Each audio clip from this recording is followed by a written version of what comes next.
Bora lá! 4, 3, 2, 1. Seja todo mundo bem-vindo a mais uma live, uma transmissão especial, horário diferente, dia diferente da nossa live Investidor Digital Doce Doce. Porque a gente se encontra aqui a meio-dia e 12 minutos. Talvez você está almoçando, talvez você está se preparando para almoçar.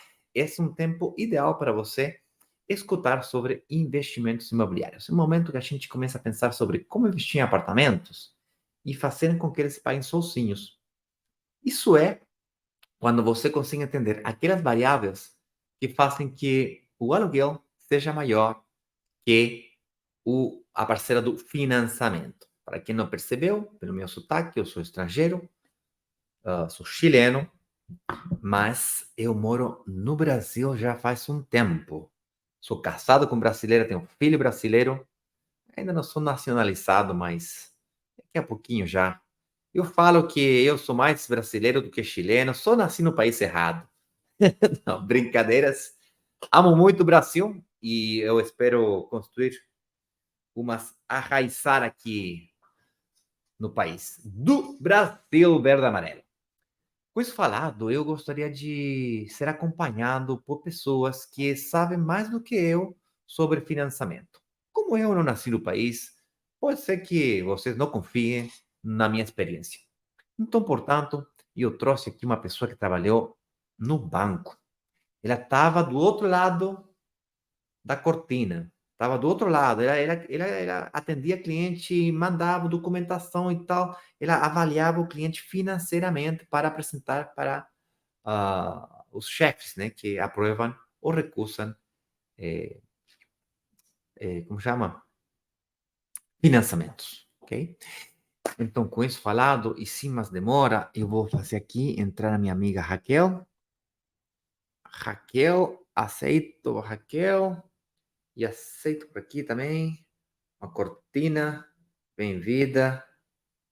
E cadê? Nossa, tô bem aqui.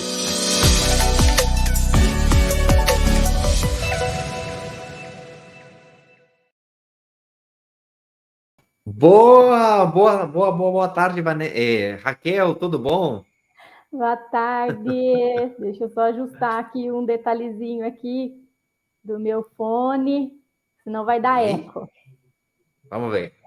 Fala um oi aí, um parabéns, qualquer coisa. Canta uma canção. Ah, meu Deus, aí fica difícil. Não, mas tá tudo certo. Não tá dando eco nada, tá tudo Agora certo. foi. O áudio tá perfeito.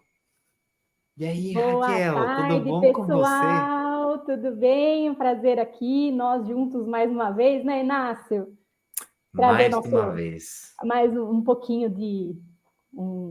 vamos dizer assim, um pouquinho da minha experiência, do que eu já vivi. Sim, Hoje nos conta.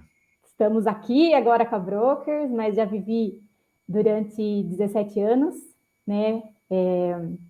Para quem não me conhece, eu sou a Raquel. Eu fui bancária por 17 anos, tive um momento.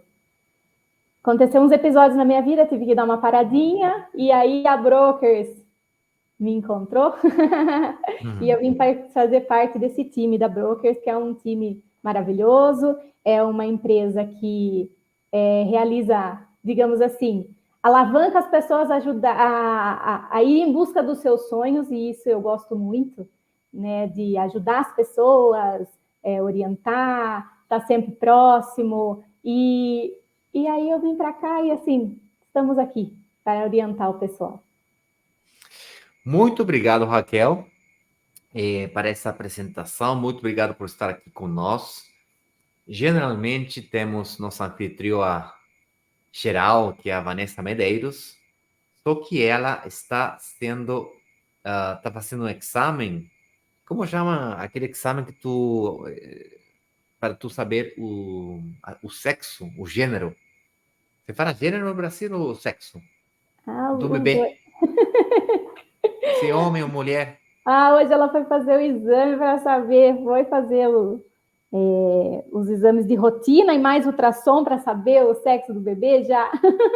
Sim. Hoje teremos novidades, então? Bom, pois é, talvez era um secreto, eu não sei, mas ela me confessou e não Uhum. me disse que era secreto e eu estou falando para todo o país. Agora não é mais. Agora não é mais. Não, mas eu não sei qual Ah, será o sexo. Eu acho muito difícil adivinhar. A tecnologia mudou muito. Minha primeira sim. filha é uma coisa preto e branco. Minha segunda filha já era todo color. Para meu terceiro filho era todo 4D, 5D, era metaverso. Você praticamente nadava com o bebê por dentro. É, Coisa maluca. a coisa vai Ah, melhorando cada vez mais, né? isto. Vamos entrar no assunto porque o tema de hoje é bem interessante. O tema de hoje é. Opa, deixa já aqui. O tema de hoje é. Aí está na tela. Como conseguir financiamento imobiliário no banco para investir em apartamentos? Ahn,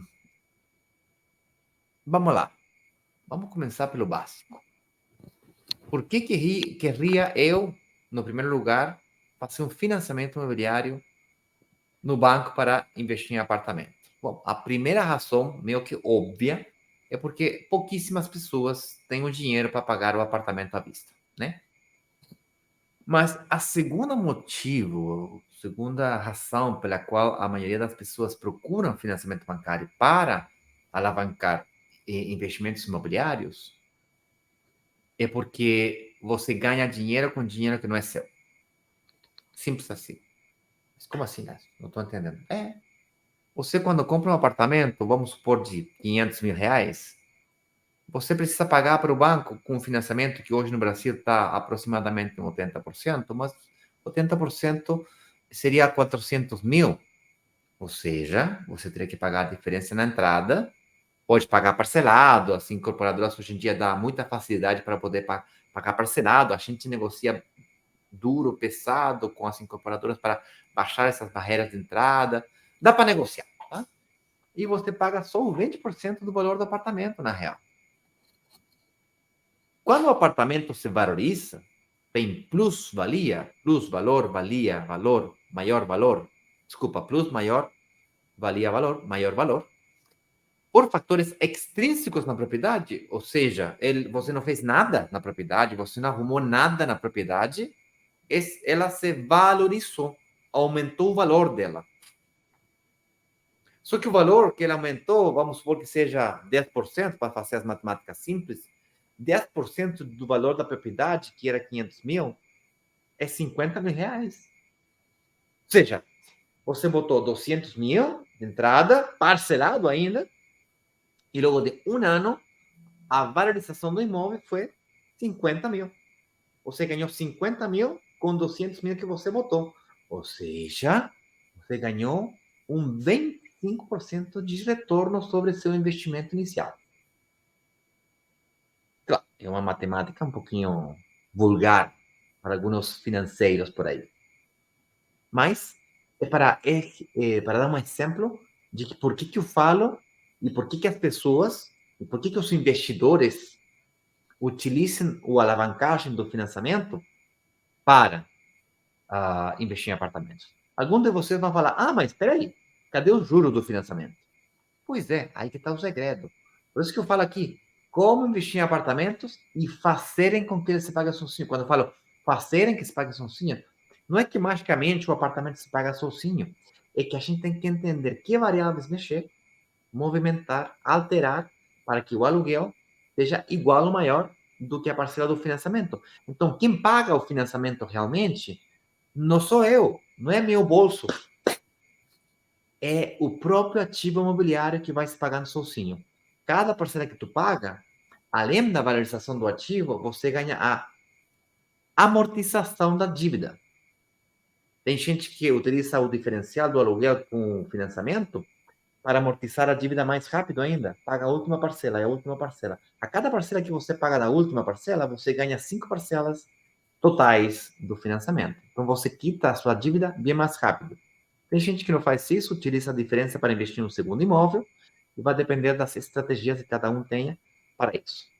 Tá? Esse é o motivo pelo qual a maioria das pessoas, seja para casa própria ou para investimento, utiliza o alavancagem de um financiamento imobiliário para investir. Tá?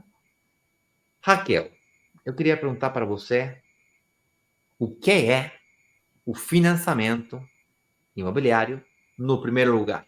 Porque eu falei aqui como que todo mundo entende o que é um financiamento e talvez, sei lá, uma pessoa não sabe ou não entende as características que tem um financiamento para comprar uma vivenda versus um endividamento para sei lá, um empréstimo pessoal para comprar um carro, um cartão de crédito, uma linha de emergência, ou emergência, não sei como que se... É emergência ou emergência? Como que é? É, emergência. Então, me fala aí, o que é um investimento ou um financiamento, desculpa. O financiamento do banco, ele é uma operação de crédito. Ali no financiamento, geralmente o financiamento tem vários tipos de financiamento. Financiamento imobiliário, financiamento rural, financiamento de veículo. Esses financiamentos, né, isso que a gente chama de financiamento, são operações de créditos que vai levar uma garantia. No caso que nós estamos falando aqui, nós vamos fazer um financiamento imobiliário. Esse financiamento imobiliário, essa operação te traz a garantia do seu imóvel. Né? A gente vai financiar um apartamento, então a garantia está ali, o imóvel. Isso faz com que os financiamentos eles tenham uma taxa reduzida, porque tem uma garantia real, né? Boa. É diferente de um empréstimo pessoal. O empréstimo pessoal, digamos assim, a garantia sou eu. Então não tem garantia. Sou eu. A garantia sou eu.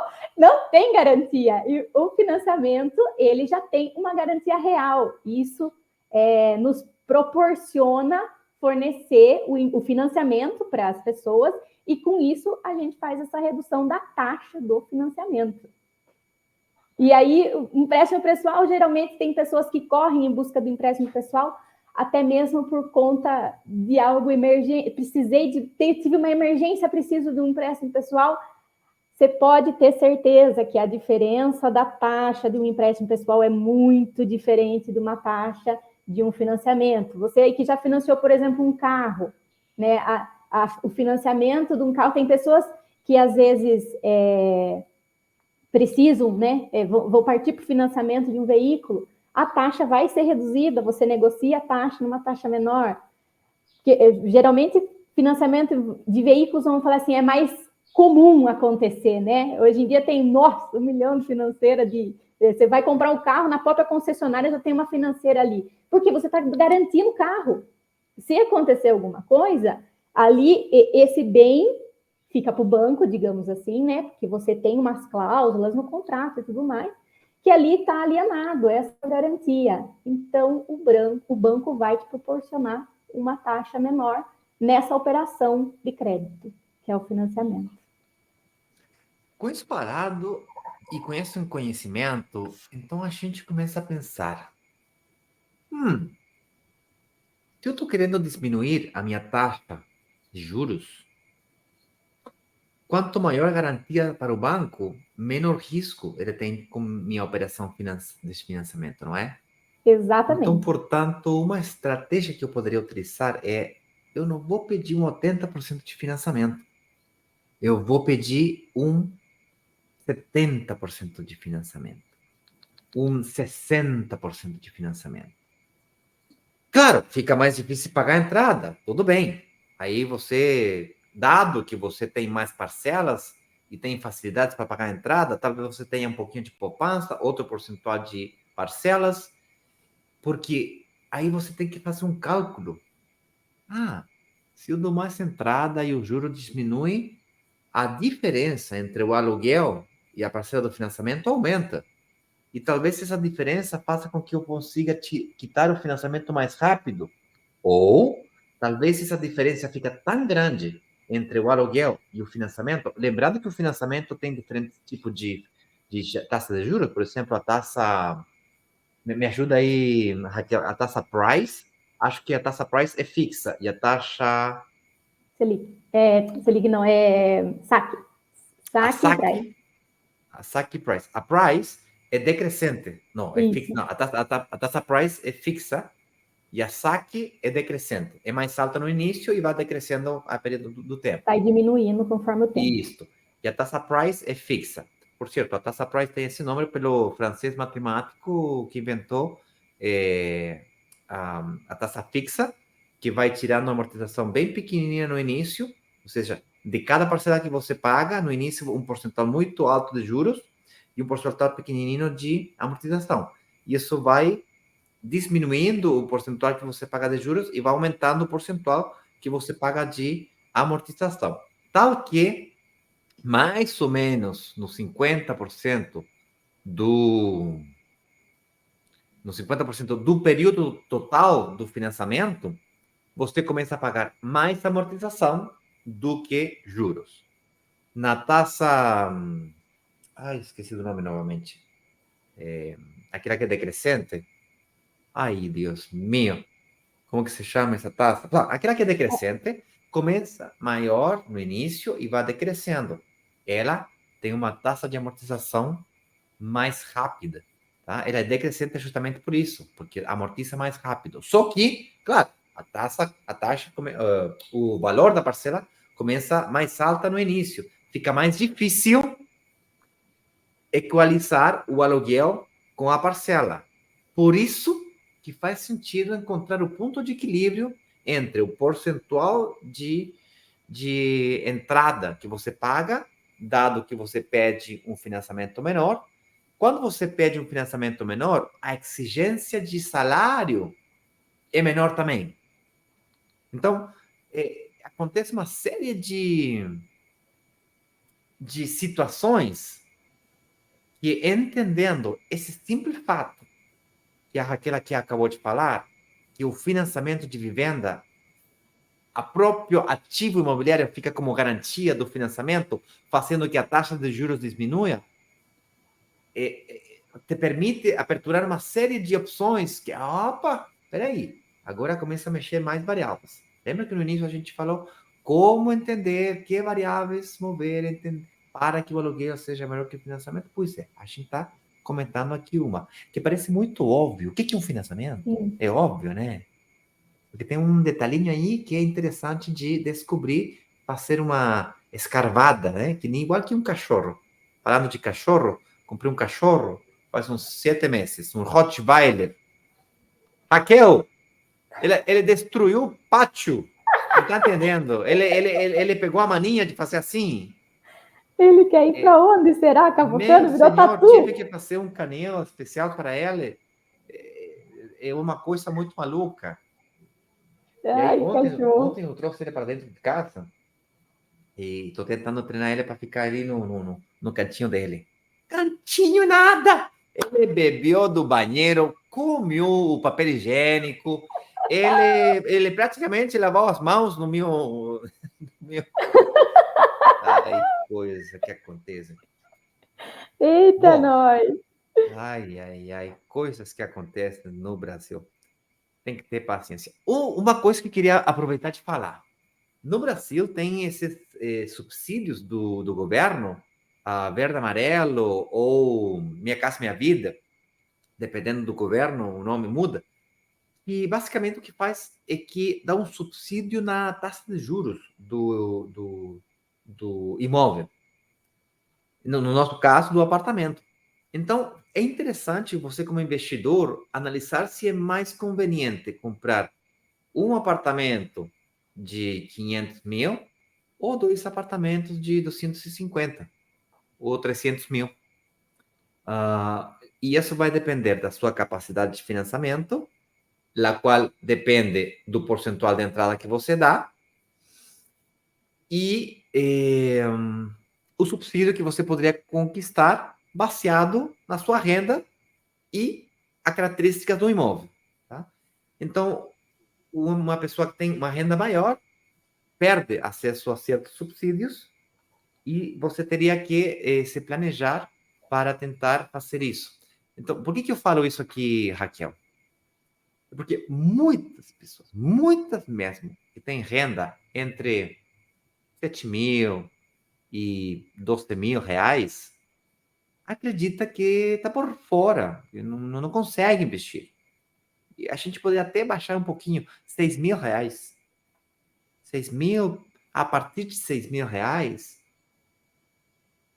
gente, não é tão difícil entrar nesse mundo. Fica difícil pagar a entrada, eu concordo com você. Uma pessoa que ganha R$ 6.000, tem uma propensão marginal ao consumo, isso é, o valor total da renda que ela tem que destinar para supermercado, transporte, gasolina, é um percentual maior do que uma pessoa que ganha mais. Claro, também é verdade que quem ganha mais, gasta mais, tá? Mas, falar de uma pessoa que ganha 10 mil, se fosse suficientemente astuta, inteligente, ela poderia viver com menos para fazer poupanças maiores, tá? Eu sei que é difícil, de fato, eu não consigo. Cada vez que eu ganho mais, gasto mais. Ganho mais, gasto mais. Agora, Raquel, eu fiquei endividado. Na real, fiz uma. Na real, não fiquei endividado. Eu estou querendo fazer um investimento aqui no Brasil. E eu estou precisando vender um dos meus apartamentos, um apartamento da minha mulher, na real, no Chile, para fazer esse investimento aqui.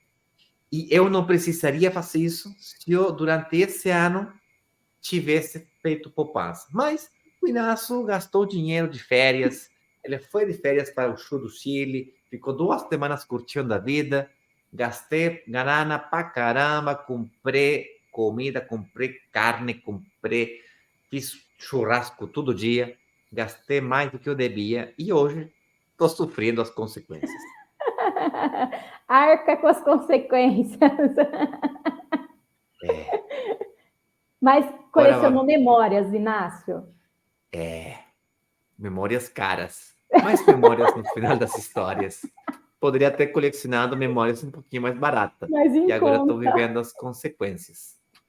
Bom, é um investimento porque eu estou tirando um investimento de um lado, botando para outro, estou tentando me auto-vender a ideia que é isso. Tá? Bom, voltando no assunto de financiamento, bora avançar sobre algo mais específico. O que acontece quando você não sabe como conseguir um financiamento? Tá? E para entender melhor, vamos fazer o contrário. Me explica aí, Raquel, qual que é o passo a passo para uma pessoa que investiu, assinou um contrato de promessa de compra e venda, está pagando as parcelas, está dando tudo certo e está se aproximando a data da recepção final do apartamento, o habite-se, né? Pode-se habitar esse apartamento, já está com a autorização da prefeitura, habite-se, vai lá. Aí, a partir desse instante, começa uma correria para conseguir o financiamento. Só se você tivesse financiado pela Caixa, aí você começou antecipadamente. Tudo bem, não vou entrar nessa agora. Talvez a gente poderia explicar isso também. Mas vamos com o investimento, o financiamento tradicional, onde que você compra, assina um contrato de promessa de compra e venda, paga as parcelas no período de obra e você se aproxima ao habite para tirar o financiamento. Como seria o passo a passo desse processo?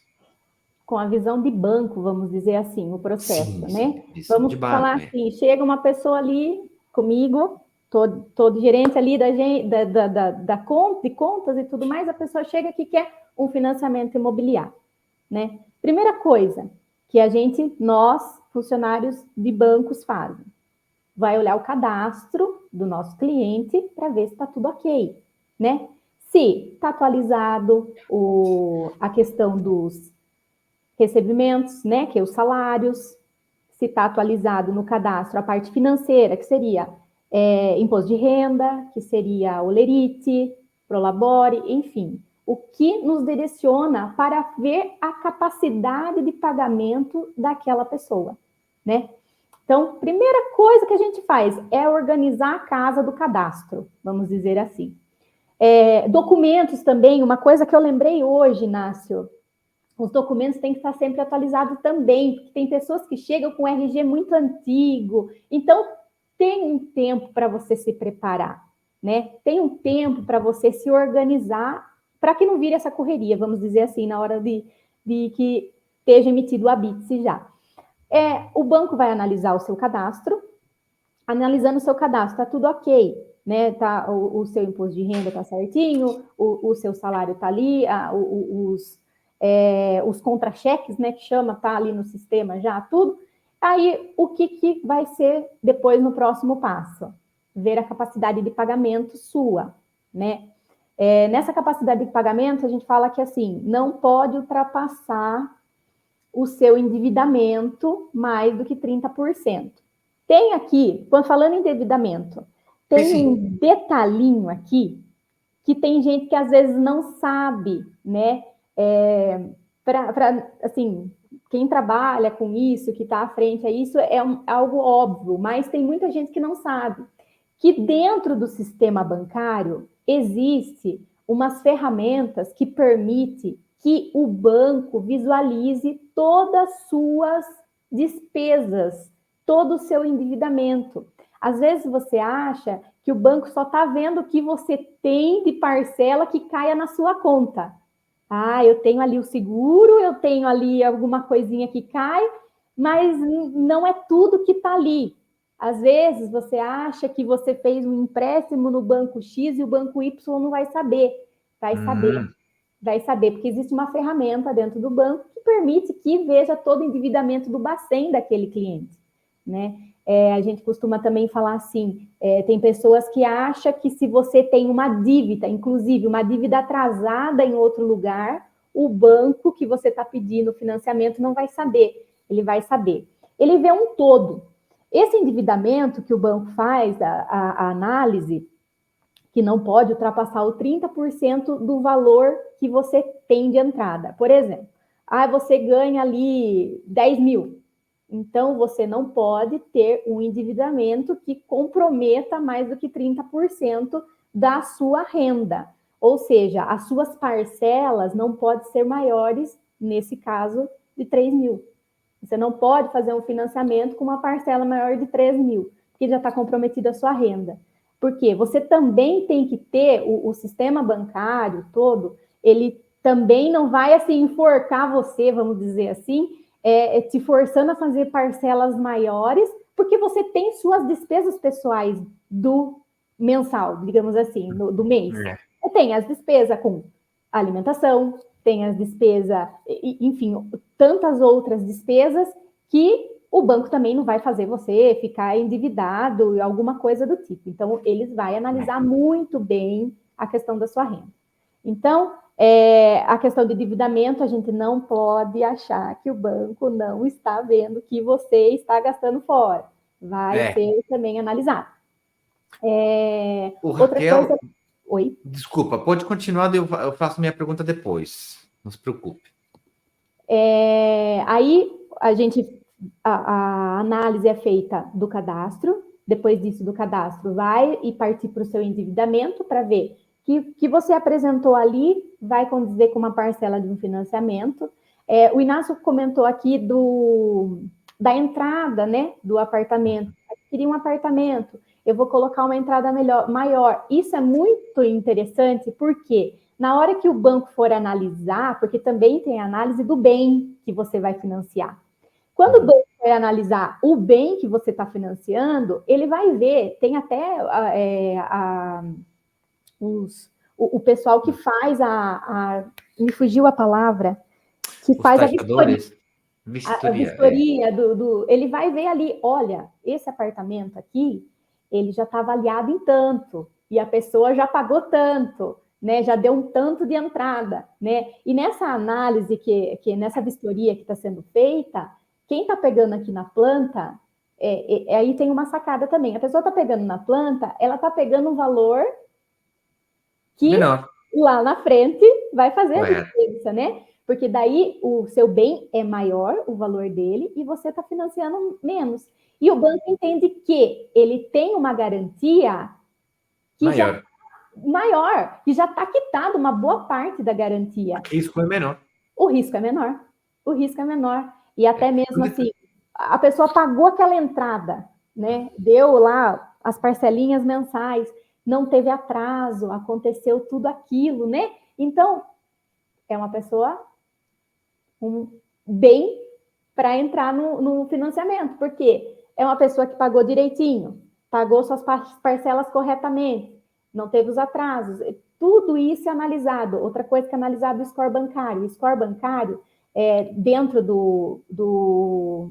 do cliente que está sendo analisado para aquela operação, também é analisado o score bancário. O score bancário, o que é? É o raio-x da vida financeira da pessoa.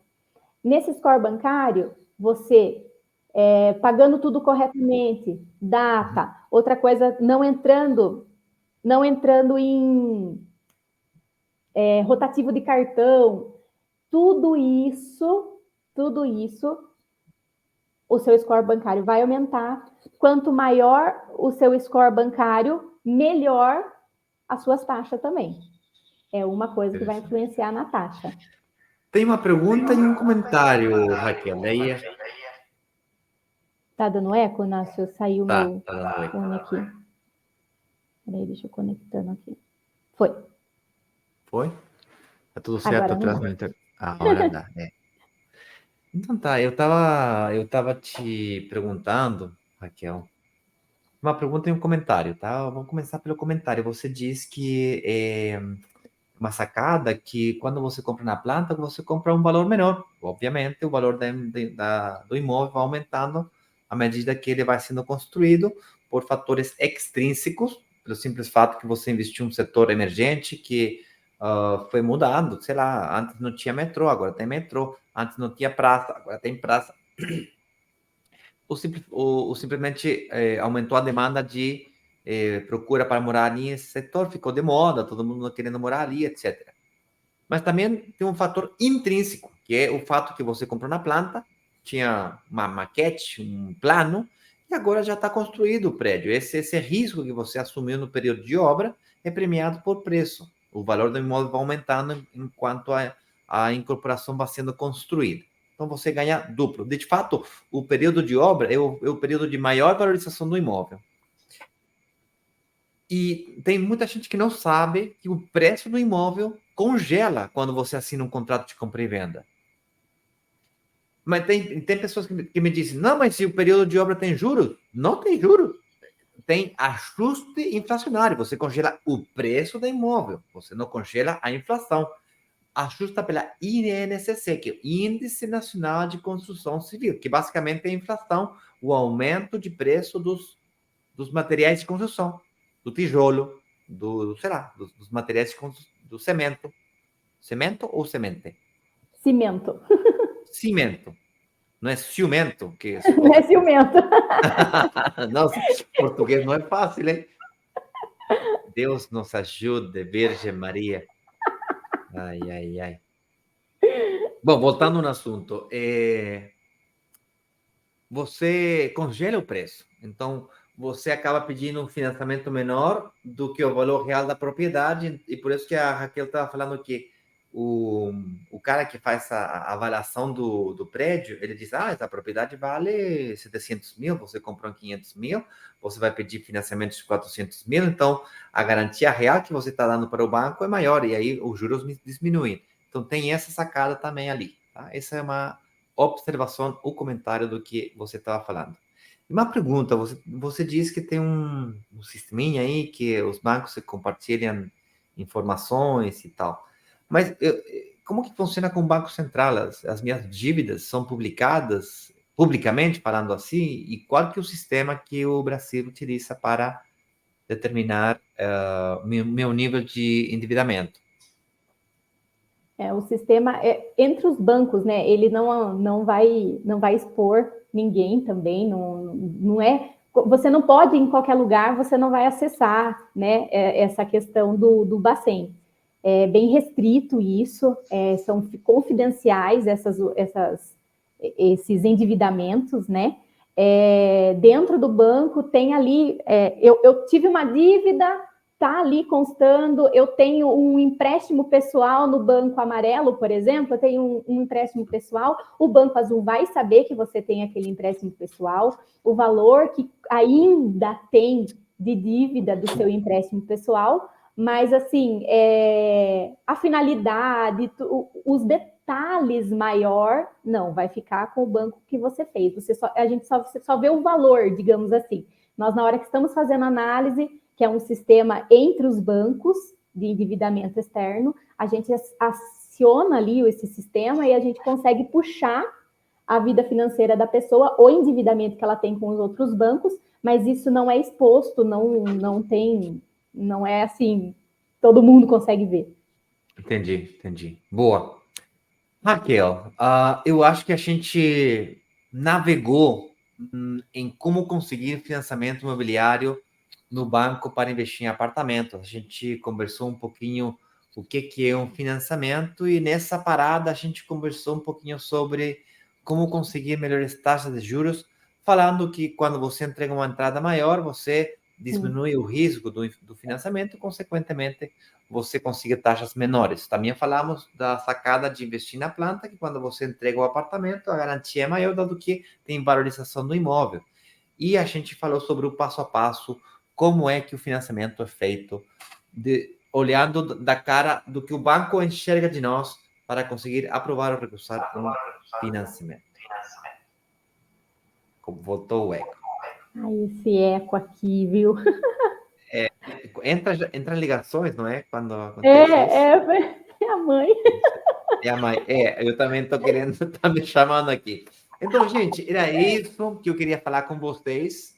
Raquel, muito obrigado por ter compartilhado com nós aqui na Brokers um pouquinho do seu conhecimento. Obrigado por compartilhar com os investidores que querem marcar reunião com você. Então, eu queria compartilhar simplesmente o link para ter uma reunião com você, se alguém ficar interessado e aprofundar sobre esses assuntos aqui. O link é brokersdigitaisbrasil.com/agenda, tá? Eu vou fazer isso aqui, vou entrar aqui para vocês mostrar como que o processo é brokersdigitaisbrasil/agenda. Gente, eu acabei de digitar, não é muito complicado, não. brokersdigitaisbrasil.com. Aí você vai lá e clica no botão e vou te mostrar. Me avisa, Raquel, quando já esteja. Sim, está aparecendo, Inácio. Gente, é 3 passos, tá? Você seleciona o horário, agenda sua reunião e preenche os formulários. Aqui tem um vídeo explicativo da Vanessa, minha sócia. A gente seleciona como o Brasil tem diferentes horários, é bom sempre verificar o horário que você está. Você seleciona o dia e hora que você quer uma reunião, na terça-feira, na quarta-feira, etc. Seleciona o dia e hora que você quer e logo você entrega, obviamente, seus dados básicos, né? Nome, e-mail, telefone. Obviamente, é o tempo você vai bloquear um horário na agenda da Raquel. Então, no mínimo dos mínimos, você respeita ela, compartilhando seus dados para ela poder entrar em contato com você. E você também ajuda ela, avisando o cancelamento, se que você, no mínimo 4 horas de antecedência, combinado? Tá? É mais ou menos isso que fala aí a minha amiga Vanessa sobre agendamento com a Raquel e o time dela. Beijos, abraços. A gente se vê semana que vem com mais um capítulo do nosso programa Investidor Digital 1212, onde que a gente conversa sobre como investir em apartamentos e fazerem com que se paguem sozinhos. Raquel, muito obrigado. Obrigada, Inácio. Tchau, tchau. Tchau. Cadê o vídeo de fechamento? Achei.